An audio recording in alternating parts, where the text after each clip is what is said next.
The L-twoo A12 is an absolute dumpster fire of a rear derailleur. You probably haven't heard of L-twoo though. They're a drivetrain manufacturing company trying to compete with the likes of SRAM and Shimano. Today we're going to look at the good, the bad, and the ugly for the L-twoo A12, and we're going to see where they're headed. The good. The L-twoo comes in at $50 with a shifter and a rear derailleur. That is without doubt the best price I've ever seen for a rear derailleur. Even like really budget end stuff, it's incredible. The weight is really, really good as well. It comes in 50 grams lighter than a GX cassette, and you can kind of tell from all the carbon fiber on it, you would expect it not to weigh very much.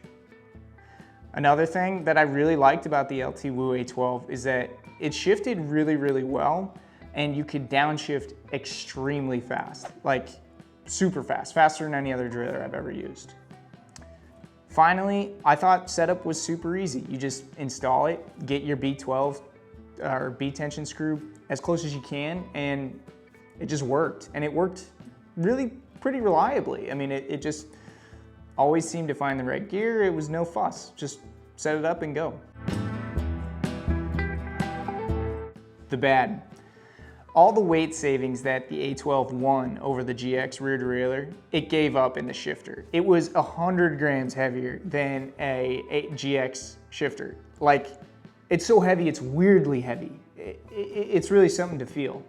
And then finally, the shifter and brake integration, well, there isn't any, and that leaves a lot to be desired. Because it's so fat and thick, you kind of don't have a lot of space on the shifter. The ugly.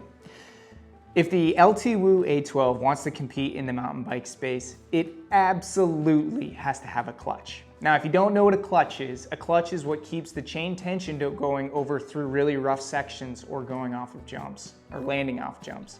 This one doesn't have it, and it's an absolute showstopper. Finally, while I was using this, the actual jockey wheel on the derailleur completely fell off.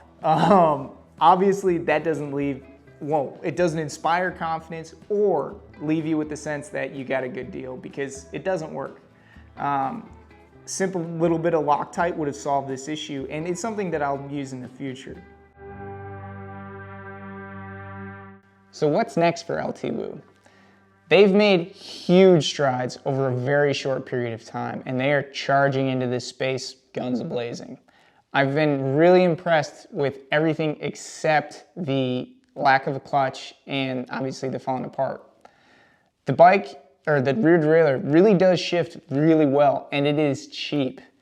Fortunately, there is great news coming. The L-twoo A12 is kind of being rolled out as an ancestor, and the new TRX, I think it is coming in as a new product. I've already got one on order to give it a shot, and it's like $70, so stay tuned.